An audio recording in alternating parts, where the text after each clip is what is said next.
Joining us live from outside with a look at what we can expect this year. Hey, Andy. Hey, good morning, Elliot. Good morning, Janice. Yeah, we got some pretty good weather for the start of this campaign here in Grand Rapids. Today is the first day where they want everybody to get out, get active, and they're offering a lot of different classes, yoga, other fitness classes, to achieve that. And we're joined this morning by a couple of people who know what they're talking about. Amy, she was with us in the 6 o'clock hour. She's the adult fitness coordinator for the city of Grand Rapids, right? You do a lot of things, so I'm just guessing here that that's a good title for you.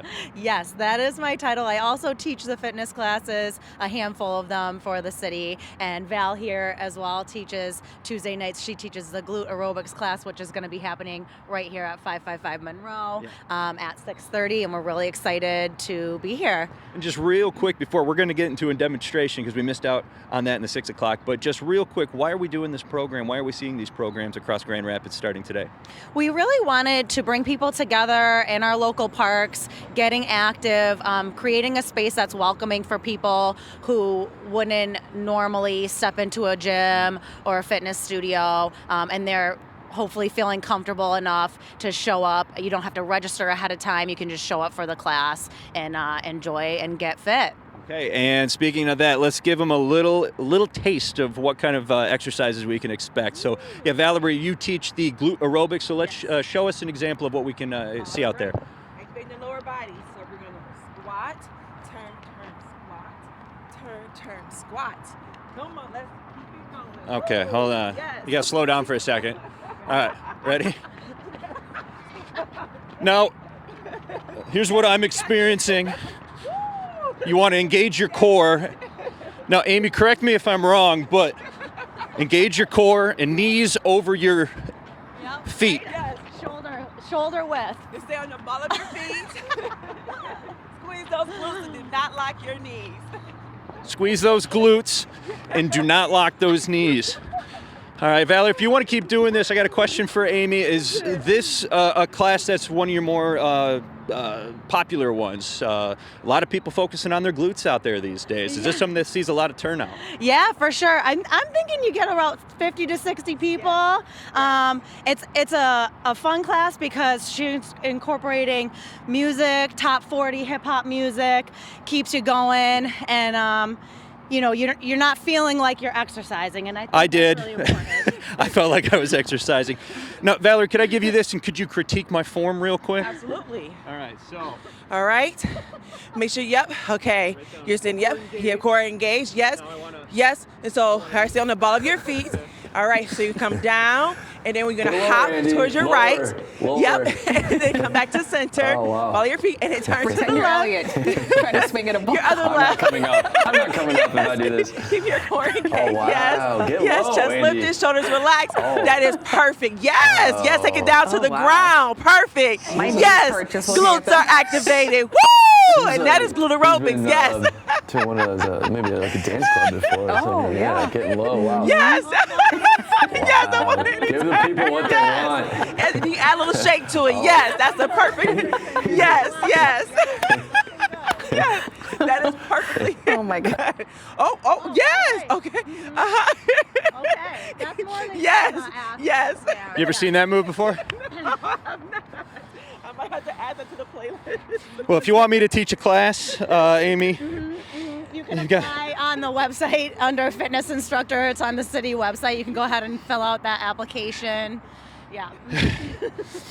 and we've got a lot more of that information on our website, fox17online.com. And assuming everybody's still watching, if you haven't turned off your TV after that, thank you. And if you haven't gone to commercial, back to you guys in the studio. That maybe a 18 and up course.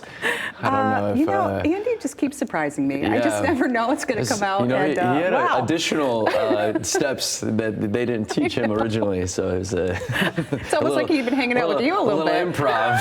Yeah. Some of those moves. Wow. Okay, Andy, love that. It's breaking a sweat. I think we're sweating back here as well. All right. 7:12. 7:12. Still ahead this morning. What are we going to here?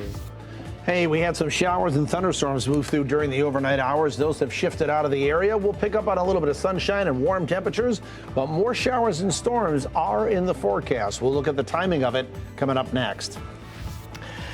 Okay, the Grand Rapids Rise, they're in the postseason. Yep, we will give you some highlights of their game yesterday, I believe. All right, birthdays on this Monday, double digits for Kendall. Happy birthday to you. We've got Cohen, big first birthday today, bud. Happy birthday. Simon is 14 years old today. Hope it's a great day for you. And Siley is 11, already driving. Happy birthday.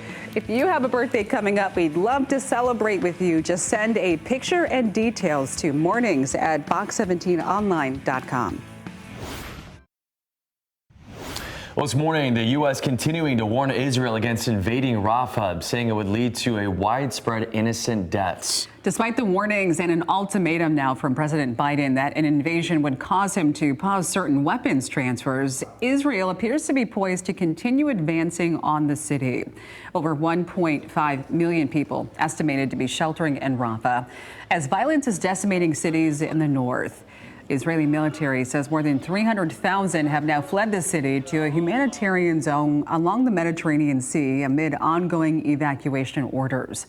The Ministry of Health in Gaza reporting the death toll has now surpassed 35,000. Good morning, everybody. As we look at a live shot out here over South Haven, look at the cloud cover that we've kind of broken up now, beginning to see some blue sky and sunshine. Things look pretty good, at least for the first part of our day. We do have the chance of more showers and storms later this afternoon into the evening hours. We're not expecting those to be severe. That's the good news. Dry for Wednesday and Thursday, and then more shower chances coming in Thursday night into Friday. Our live Doppler radar not showing any precipitation. All of the shower and thunderstorm activity you may have heard last night has already shifted out of the area. Our temperatures, 63 in Grand Rapids right now, 57 in Lansing. We have 63 in Muskegon, 66 in Holland, 62 in Kalamazoo. It's as warm as 70 in Benton Harbor. All that warm, moist air coming up across the Midwest and into the Great Lakes. That'll stick with us through today. And then once the front moves through tomorrow, we'll cool things down a little bit and drop off the humidity levels just a bit. There is a frontal system, a cold front draped over the area right now. So it's just kind of sitting there. So that's the focal point for seeing more shower and thunderstorm activity. One wave of low pressure has moved along that front. That's what gave us the activity overnight. Now there's a break. We're breaking up some of the cloud cover, but there's another low pressure area that's going to ride in here as we go into the afternoon and the evening hours, and that's likely going to produce another round of some showers and thunderstorms. We'll call it partly cloudy to at times partly sunny the first part of the day. It is going to be breezy and warm, highs in the mid to upper 70s. Somebody maybe even back up around 80 degrees today. More chances of showers and storms by mid to late afternoon and into the evening hours.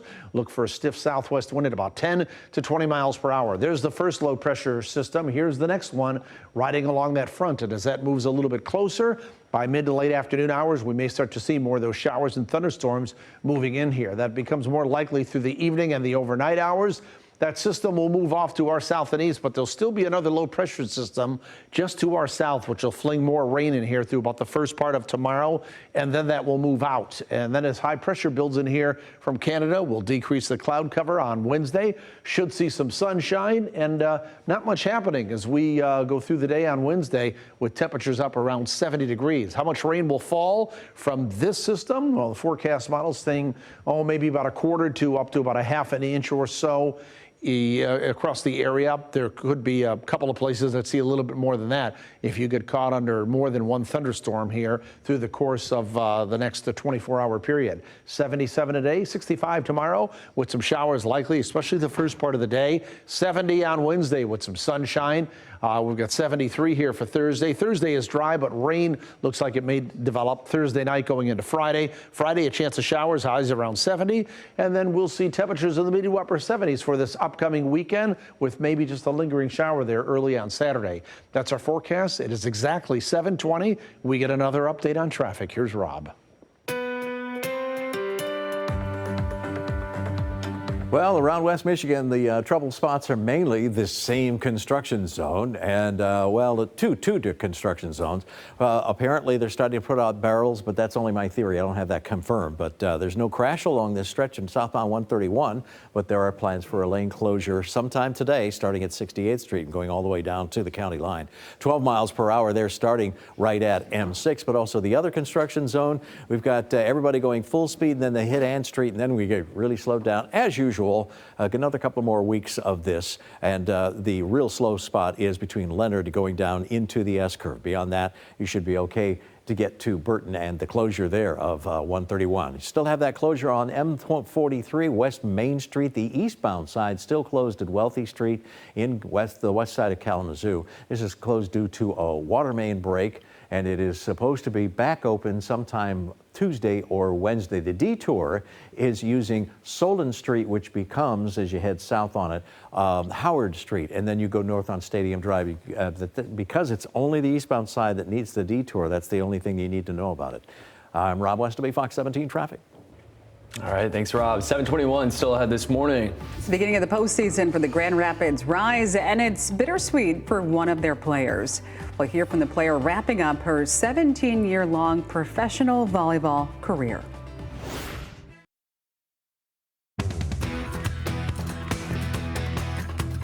Welcome back. This weekend marked the end of the Grand Rapids Rise's regular season. And while the team is getting ready for their postseason, one of their players getting ready for a new beginning. As she's getting ready to hang up her jersey after a 17-year professional career. Remy Monahan has that story. I am just so happy that I chose to come here and I had chance to experience all of this, and hopefully it will end in the best way. Since Amelia was 16 years old, she's been playing professional volleyball. From her home country of Bulgaria to Italy, Turkey, Romania, Japan, France, and now the U.S. It was a new challenge, a new adventure, so I took the chance, and I really hope that we are leaving this place better after us, for sure. Her and her husband, Dennis, who is an assistant coach for the Rise, took a leap of faith and moved to Grand Rapids when the Professional Volleyball Federation created a team here. Head coach Kathy George says that her leadership has been unparalleled. It's been instrumental for us because she's a foundational person. So she's somebody that has come, she's experienced all those years at the highest level professionally, and we've not done that here. Amelia brings extensive experience and that a mindset that is unique to somebody who's been playing at the highest level for a long time. Through her career, Amelia has won 5 medals for Team Bulgaria, 2 of them being gold, along with countless other wins. But she says her relationships with teammates mean more than any trophy. The favorite memories are with the friends I made around the world. I honestly can't remember specifically every game, but I do remember the emotions with the people I bond with, and those friendships are for life. In 2019, she gave birth to her daughter, Michaela. She says there definitely was an adjustment to becoming a mom and professional athlete, but it's just made her work harder.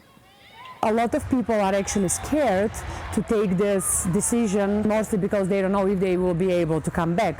But as I experienced it, I can tell that it's not difficult. It's actually a great motivation, because you know that there is one more person you are fighting for, and no matter how much you are tired after a practice or a long day or a game, when you see your sunshine, everything is fine. When the season ends, Amelia and Dennis plan to move back to Bulgaria in hopes of expanding their family while being closer to their parents. She's also looking forward to starting some new hobbies and spending quality time with Michaela. Honestly, I did not have more than 2 weeks off. So now I just want to enjoy my home. I want to maybe start a sourdough, whatever. You know, it's just being a mom full time. Because I feel guilty sometimes that because of my job, I could not be 100% at home and give everything that my daughter needs. So I know that I can't give back the time, but at least I can be there from now on. And for my next kids, hopefully, I can be better and more present. Well, the regular season is now done for the Rise. They're just now getting ready for the playoffs. Semifinals happening on Wednesday in Omaha, and the championship set for 3:30 p.m. on Saturday, live on CBS. In Grand Rapids, Remy Monahan, Fox 17 News. Remy, thanks. It is 7:28 still ahead this morning. Secretary of Transportation Pete Buttigieg speaking to Fox 17 about major infrastructure projects underway in West Michigan. What he's saying about all the construction we're seeing. It doesn't matter what airline you're on, you ought to be able to count on this. Now on Fox 17 Morning News, Transportation Secretary Pete Buttigieg sharing his thoughts on some changes with airfare to protect consumers and how roadwork will eventually make things smoother for drivers. Our national reporter Joe St. George taking a look at the similarities and differences in gun policy between the current and former presidential administrations. And there's been a global push to generate more energy from clean sources. We'll talk about what's generating the most renewable power to help ease our dependence on fossil fuels. You're watching Fox 17 Morning News. Well, just into the newsroom this morning, Godfrey Lee Public Schools canceling classes today due to a threat.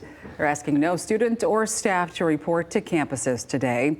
District says that police are now investigating. They'll provide updates as more information becomes available.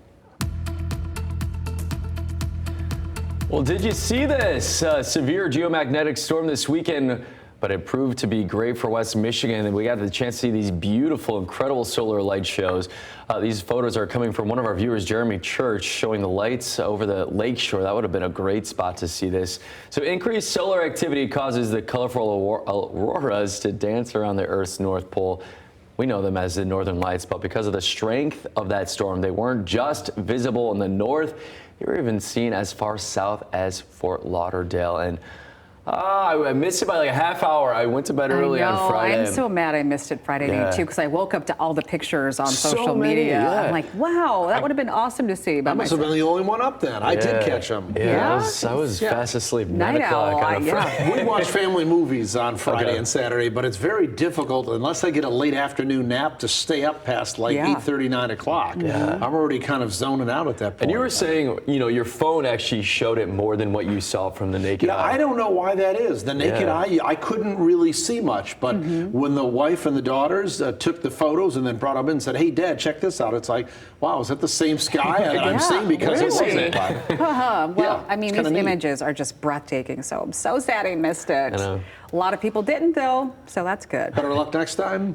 When's the next time, you think? We'll have to keep an eye on the solar flares that come off the sun, and then when they say there's a lot of geomagnetic energy being thrown off the sun, then I'll let you know. Okay. We'll stay up one of these times. Maybe I'll try to get a nap and stay up. Yeah, well, we are seeing a beautiful start to our days. Lots of sun out there. Yeah, there is now. There wasn't through the early morning hours, but we continue to break up that cloud cover, and I think we'll see some sunshine through the first part of the day. Good morning, everybody. You may have been woken up by the showers and thunderstorms overnight. Those are now long gone. There's nothing on radar, but I would expect to see at least a chance of more developing as we head into the afternoon hours, probably mid to late afternoon and then into the evening, because there's a cold front kind of stuck across the area right now, and there's a break here, but I would expect to see more showers and thunderstorms to develop a little bit later on today. It certainly is mild out there. It's 70 degrees in Benton Harbor, 62 in Kalamazoo, 69 in South Haven. We have 63 right now in Grand Rapids and Big Rapids. Your Monday, May 13th planner. Temperatures will get up into the mid to upper 70s. Look at the partly cloudy skies here through the first part of the day, and then we'll turn partly sunny, and then we'll at least have the chance of more shower and thunderstorm activity a little bit later on this afternoon and into the evening hours. Here's the good news. We are not expecting any severe weather. We'll have a southwest wind today at about 10 to 20 miles per hour. We'll see what's happening after today coming up in our forecast. In just a few minutes right now, we get another update on traffic. Here's Rob. Well, we're looking at the interchange at 96 and 131 moving along nicely, and it doesn't look like anybody's moving, but this gets updated every now and then. It's a screenshot as opposed to video. Southbound 131, these folks are headed to a slow situation just to the south of the interchange. Right now, 96 eastbound, the commuting side is 71 miles per hour, but the slow spot, of course, is because of that closure of southbound 131. Still very slow from north of M6 on southbound 131 to past 76th Street at about 11 miles per hour. Really kind of unexplained. Unofficially, my theory is it's possible that there are construction crews here because a new construction zone is planned for today to begin in that area. There's that other southbound problem that we've been experiencing the last couple of weeks. 12 miles an hour from 131 at 96 down to 196. Goes better through the S-curve even with only one lane available. And also we've got new this week when it comes to construction zones. With that in Kalamazoo, we've got this situation. Downtown Kalamazoo, there's a lot of work that's going to be done surrounding the preparations for the construction of the new event center downtown in Kalamazoo. And West Edge is going to be closed beginning today and through June 7th in between Michigan Avenue and Kalamazoo Avenue. And so the detour here is this little spot here called Michical Avenue that routes everybody from Kalamazoo Avenue to down to Michigan Avenue and points south like Stadium Drive. So southbound West Edge, you take the detour, and it shouldn't take you that much longer. I'm Rob Westerby, Fox 17 Traffic. Well, it may seem like our state is just constantly under construction, just like our spring flowers are blooming. We are seeing so many orange barrels right now. Yeah, in the thick of it right now. So we spoke with Transportation Secretary Pete Buttigieg, who says dealing with construction is always a headache, but the changes on the way will really make a huge difference for your daily commute. We have an enormous amount of resources going into Michigan right now, really for every form of transportation. I've done my share of navigating around cones on 131, 196, and I know that it can be a headache during the period when that construction's underway. One new road getting attention, 28th Street. So one road getting attention, as we heard, 28th Street. The secretary announcing $12 million to upgrade storm drainage and surface infrastructure to prevent future flooding. Buttigieg also celebrated the strides that new funding has made at Ford Airport after approving a project in 2022 to install new passenger boarding bridges. We're very pleased to see that those 8 bridges are now up and running and in use. What we're trying to do is raise the floor and say there are certain things that it doesn't matter what airline you're on. This April, new rules were passed to require airlines to grant an automatic refund if your flight is canceled or if you have a major delay. Secretary Buttigieg also says one of the department's next projects is to guarantee family seating, because right now some airlines will make you pay extra to sit with your kids, and he's hoping to change that. We are months away from the presidential election, but what is really driving your vote this election season? For 10 weeks now, Scripps News is going in depth on issues that will really impact you as part of our Path to the White House series. Last week, we dove into reproductive rights with special panels and reports, and this week, we're spotlighting crime and gun violence. Joe St. George looking at the key differences between the leading presidential candidates when it comes to guns.